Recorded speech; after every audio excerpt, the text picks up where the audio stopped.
Emily saw it. You were at a restaurant bar planning a trip with another woman. Oh, I see. And so what? Even when caught cheating, my husband Donald wouldn't drop his defiant attitude.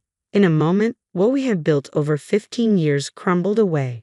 In this day and age, I was a full-time homemaker, living with his parents just like every other year. I had given up the job I loved at a publishing company where I felt fulfilled, and now I spent half of the week accompanying my parents to the hospital and adjusting meals according to everyone's schedule. I was living a life much like a housemaid. After getting married, I had no time for myself. The only place I could relax was in our bedroom, even in this spacious house. Despite all this, I had chosen this life because I wanted to be with my husband. The option of leaving never crossed my mind, so when my adulterous husband said, "We can get a divorce, I was at a loss for words, feeling more amazed than angry. This is the story of me, Sophie Johnson, turning 40 this year, leaving my husband Donald after 15 years of marriage, and starting my life from scratch. It all began 2 months ago on the 25th. That day was payday for Donald, who worked at an electronics manufacturer. Usually, his salary would be deposited into our joint account. I would use that money to pay our monthly bills and give him an allowance in the evening. However, 2 months ago, his salary wasn't deposited into our joint account. I thought there must have been some technical glitch, so when he got home in the evening, I asked him about it. "What do you mean you changed the deposit account without saying anything to me?" He had switched the account to his personal one. "But what about our payments? These bills are due on the 27th. I couldn't keep up with a sudden change and just thought of immediate concern. "Just let me know how much you need, and I'll transfer that amount into the joint account," he said, taking off his suit with his back turned to me. He wouldn't even look me in the eyes. "So why did you change it?" I couldn't think of any reason. In the 15 years we've been together, we had never changed the account. We were saving in our joint account, so it wouldn't be a problem if his transfer was late. It's not that our bills would fall behind. Maybe I didn't need to press the issue, but I couldn't help wondering. Why didn't he trust me with our finances? Did I do something wrong? I didn't remember overspending, but I thought maybe I had unknowingly upset him. If so, I needed to apologize. That's what I thought when I asked him. But it seems like he thought I was blaming him. He threw his freshly removed shirt onto the couch and glared at me. "It's my hard-earned money, isn't it?" "Yes, it is. But why do I need your permission to use it?" What? I couldn't understand any of his words. I'd been giving him a $500 allowance every month, but that was just a temporary arrangement. If his expenses piled up, I would give him more. I asked him what he spent his money on, but I'd never refused to give him more when he needed it. As a stay-at-home wife, there have been times when I asked if I could buy something I wanted, but the reverse never happened. "I don't need dinner today." "What?" "But I already prepared." "Never mind, I'll eat out." He got bent out of shape, grabbed his car keys, and went out again. He seemed strange. For the past 15 years, we've never had issues over money. But suddenly, he starts saying it's his money, while cleaning up the food I had prepared. I was upset at my husband's selfish actions. I was frustrated that despite having food at home, he chose to eat out anyway because now he was in charge of the finances. From that moment, he began eating out every night and coming home late at night after I fell asleep. Also, the number of days he told me he was staying at work overnight increased. The fight had completely escalated. Even when we were together, we didn't talk more than necessary. As time passed, it was hard to find a chance to make up, and I started blaming myself. We'd never had a fight last this long before. It was a minor issue that he changed the bank account without consulting me. If he wants to manage the finances, that's fine. After about 2 weeks of awkwardness, I began to reconsider like that. Then one day, I received a message from Emily, who was my colleague when I worked at the publishing company. "Hey, how are you doing? How about lunch soon?" Emily's message was a welcome surprise. We used to go out for drinks after work and spend our days off together when we were single. Now, with families of our own, we didn't contact each other as much but still tried to meet at least once or twice a year. Her invitation came at a good time, and I agreed readily. 2 days later, in the afternoon, we were sitting in a cafe in the next town. "So they moved into the care facility, huh?" "Yeah, both of them in the same place." Emily asked how things were going, and I told her about my parents-in-law moving into a nursing home a few months ago. "I know I shouldn't say this, but it's a good thing. It must be a relief for you." She looked pleased, knowing how much I had been struggling to find time for myself. She seemed relieved now. Well, I do have to get their clothes, visit, and accompany them to their doctor's appointments, but still, my life has become a lot easier. This was the first time since I was single that I was able to casually make time to meet with a friend. You're such a dutiful daughter-in-law. Is Donald still hands-off? Yes, he seems to want to do nothing on his days off. He never wanted to go anywhere on his days off. In these 15 years, we've never even gone shopping together. Her husband is diligent. He picks her up in his car when it rains and sometimes even does the shopping for her. He never changed at all. Well, since I am a stay-at-home wife, he could at least take care of his own parents. Emily never thought highly of my husband. When we got married, we both had jobs, but he never helped with the household chores. On days when I was too tired to do housework, he found it unbelievable and suggested I become a stay-at-home wife. I didn't want to quit, but I resigned as he suggested, becoming a full-time homemaker. Soon after, I was asked to live with his parents, and I ended up taking care of them. The reason I couldn't talk back to my husband was because of the significant difference in our incomes. He is 8 years older than me, already held a position at his company, and his income was more than double mine. Can you earn as much as I do? If you can, I wouldn't mind quitting. He'd say things like that, leaving me speechless. I had discussed my true desire of not wanting to quit my job with Emily, even crying on the phone, overwhelmed by having no time for myself. I understand why she holds a negative view of him. It's because of my venting. After a while, the warm vegetable salad we ordered arrived. As she served it on smaller plates, she spoke again. So, how are things with him? Upon being asked, I thought for a while and nodded affirmatively. I had actually come to discuss our big fight, but I didn't want him to be seen in a worse light. Emily paused, holding the serving tongs, and stared at me as I managed only to nod and smile, trying not to arouse suspicion. She stopped serving the salad midway. I'm sorry I asked it in the wrong way. Sophie, things aren't going well with him, are they? Emily's words made it seem like she knew something. I was left flustered and unable to respond as she started talking about something that had happened a few days ago. She recounted being at a dining bar near her office for a work after party. While heading to the restroom, she passed a man in the aisle who turned out to be my husband. He didn't seem to recognize her, so she decided against calling out to him. But noticing that he was in casual clothes made her wonder if he was with me. After leaving the restroom, she decided to take a look at where he was seated. What she saw was him having drinks with a woman who wasn't me. It hit me instantly. He's cheating on you. They were sitting close together, bodies touching as they drank. Was that really my husband? I couldn't believe it. He hadn't come home that day due to working overtime, so there was no reason for him to be in casual clothes. Moreover, he seemed genuinely busy lately. Did he even have the time for cheating in his current state? Although we've been on bad terms recently, I couldn't imagine him resorting to cheating.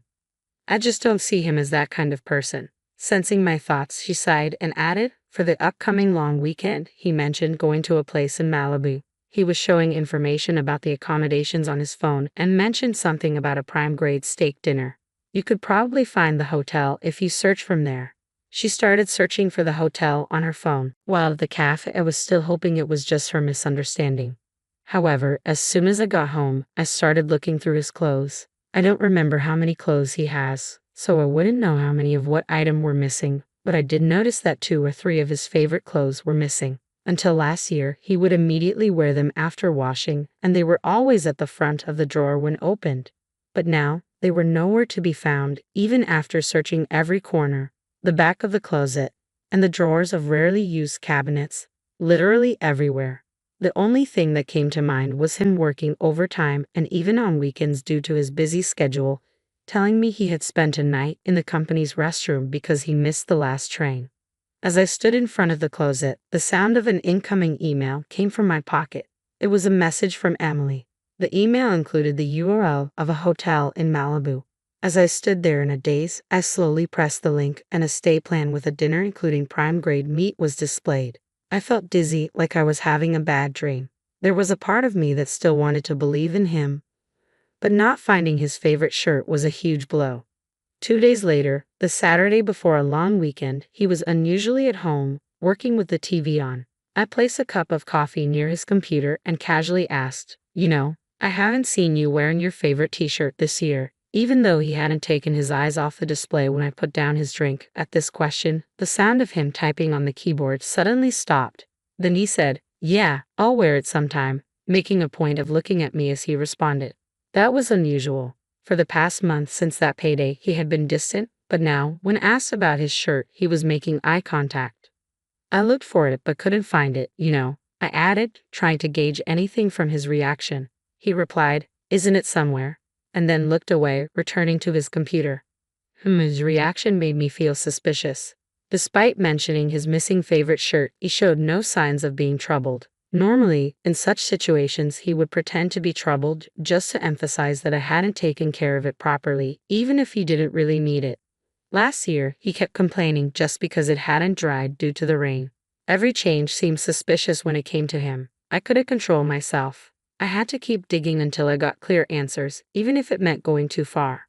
"You're off for a long weekend, right?" Even though we hadn't reconciled after our last fight, I couldn't help but ask something more intrusive. "Work from when?" "I don't know. There's a business trip. I might have a day off." Was this also a lie? It seemed like it. After all, for the past 15 years, he always took time off during the holidays. Emily's words crossed my mind. Going to Malibu, as she said, mentioned the prime grade steak. Of course, as she also said, the story I heard at the cafe started to feel real, and I felt a surge of anger welling up within me. Before I realized it, I had said it out loud. "Business trip? You mean you're going to Malibu?" Uttering a word that I hadn't asked about, he who had been looking at the screen froze. He slowly turned around, but his expression had changed from earlier. With a weary face, he squinted and glared at me. It was the exact same look he had during our fight on that payday. What the hell is going on? Really rummaging around our room pretending to look for clothes? He sighed heavily. Hearing his words, my lips quivered noticeably. Indeed, I had rummaged through the room, but I found nothing. I couldn't find the t-shirt. Yet despite that, he said it, rummaged through his room. He said so, which means if I had rummaged more, I would have found something that linked to Malibu. I still wanted to believe even while doubting. "Emily says she saw it at the wine bar. You and another woman were planning a trip." The things we had built started to crumble away. "Oh, is that so?" I thought. At times like this, he would hardly make an excuse, but reality was different. He was not flustered at all. He turned away with a defiant look. "So what's the point?" I was even questioned in return. What does he want to hear? When I became speechless out of disbelief, he piled on words. "Who do you think you are? I'm working hard to earn money, enough for a stay-at-home wife to live comfortably." He yelled at me loudly and my head started to ache. I placed a hand on my forehead and took a deep breath. "I'm okay with getting a divorce, you know." He uttered those few words. For the past 15 years, no matter what happened, no matter how hard it was, I had tried not to think about it. I was disappointed that he could say it with no hesitation. From that day, he continued to ignore me. Even worse, the moment he found out I knew it, he boldly started communicating right in front of me, like, "All right, I'll pick you up at 7 in the morning." The first time it happened, I was dumbfounded. Was he always like this? The person in front of me was a total stranger. As the long weekend and the day of his trip approached, I found myself in the car driven by Emily, silently witnessing his infidelity unfold before my eyes. "Sophie, did you get a shot of him putting his arm around her waist just now?" "Yeah. You should take as many photos as you can." "Okay." When I recounted my conversation with him on Saturday to Emily, she was furious and urged me to break up with such a foolish man. She also suggested that I take photos as proof of his cheating and claim for emotional damages. She spent her much-anticipated weekend for this very purpose. The woman he was cheating with was around her late 20s or early 30s, with a slim figure and wearing revealing clothes.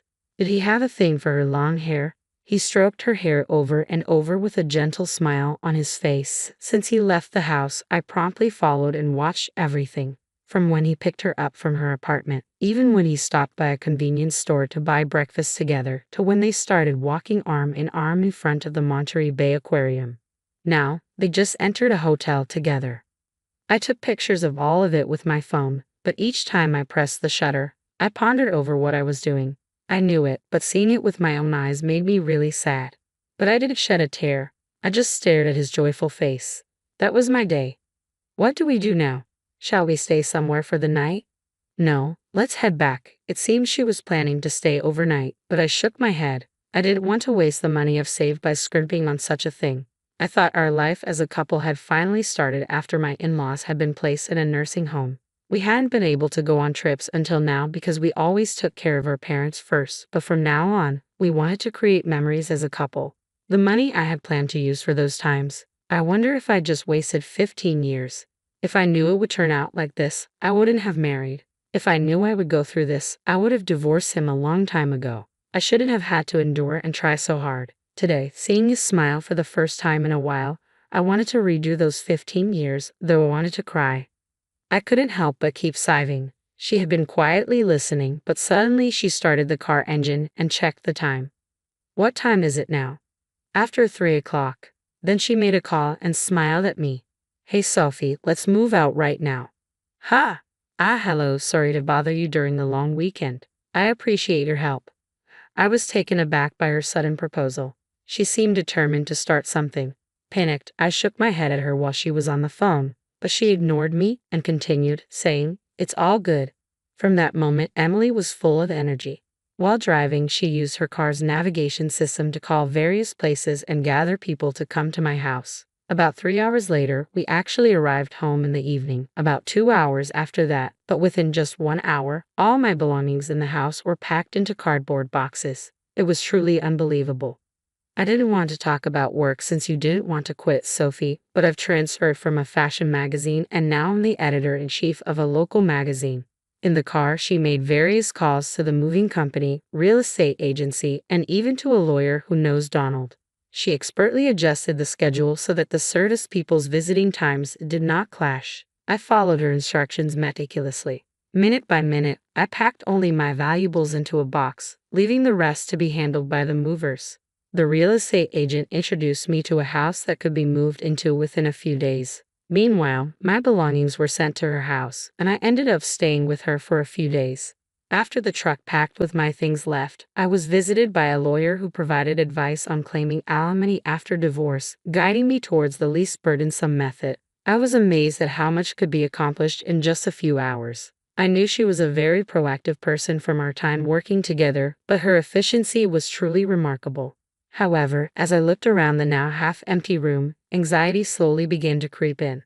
He's definitely going to be mad. The cost of moving was surprisingly low. The studio apartment was affordable, and even the consultation with the lawyer was free, yet it still required money. I made these decisions without consulting him. I'm sure he'll be furious when he gets back from his trip. As I felt our relationship deteriorating rapidly, I became depressed. Then she slapped my back. Hey, being a homemaker is a respectable job too. The money you've saved from being frugal is also yours. Plus, it's his fault. He said he'd transfer the necessary money, right? So let's have him pay even for the cost of living on your own. After being strongly persuaded by her, I took one last look around the house. I remembered how in the early days I had found it difficult to rearrange things. Now, I realized I had placed my toner on the bathroom vanity without hesitation. The shoe rack was filled with my shoes. I had always seen myself as a maid, but maybe I had actually become part of the family. After imprinting the image of the home I had lived in for 15 years in my mind, I made up my mind and nodded vigorously at her.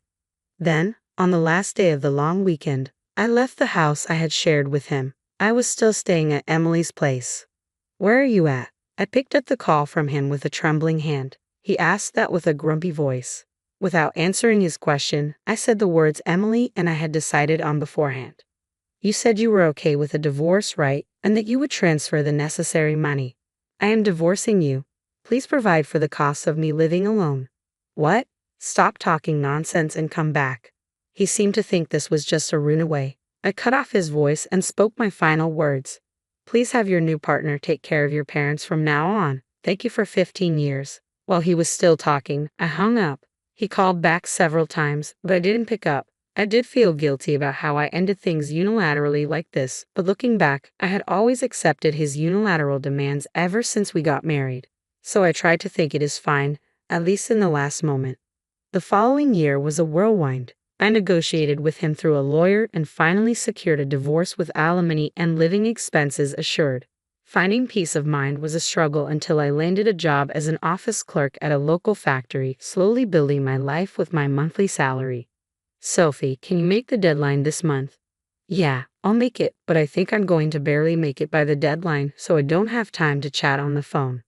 All right, I'll go now. You have your piece this month too. 6 months ago, Emily, who manages our local magazine, added a new section about saving money, and as a frugal person, I've been given a chance to write a couple of pages there every month. I gave up on my dream to work in a publishing company. Her arrangements mean a lot to me. Now I'm a writer, but I have 15 years of experience in budgeting as a homemaker, and I want to share my experiences wholeheartedly. I was able to make a fresh start. Then an unexpected call came in. It's good to hear your voice. Sounds well. Mother-in-law. My mother-in-law called me from her nursing home. I had said my goodbyes to her before my divorce, but in that time, I couldn't talk with her well. I hadn't contacted her since the last time, so I was surprised that she called. After talking about my father-in-law's advanced dementia, she updated me on my ex-husband's situation. What? He broke up? Yes, that's the case. He's foolish, isn't he? Between us, he was dumped before the divorce was finalized. I see. Seems like his relationship with that woman has already ended. Well, that's expected, isn't it? Any young girl would run if she had to deal with taking care of seniors. So who is at the home now? Donald. He ended up leaving his big corporate job, but he's trying with his complaints. He's such a fool. He was able to work because of his wife supporting him behind. He still doesn't talk about his own infidelity.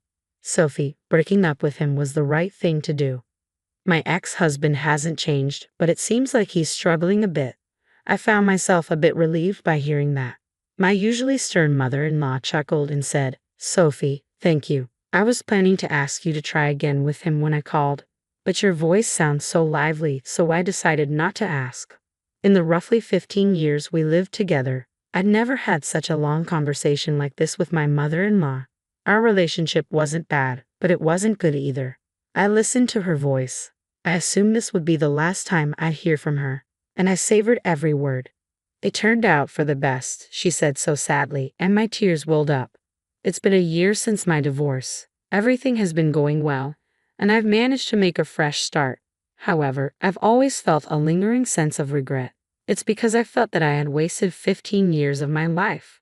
But then, with this phone call, my mother-in-law said it, thank you, and that she had planned to ask me to try again with her son. There's no chance of getting back together with my ex-husband, but hearing that from his mother made me genuinely happy. It felt like a validation of what I had done for those 15 years. I will never forget this phone call from her. Those 15 years were not wasted because now I believe that so.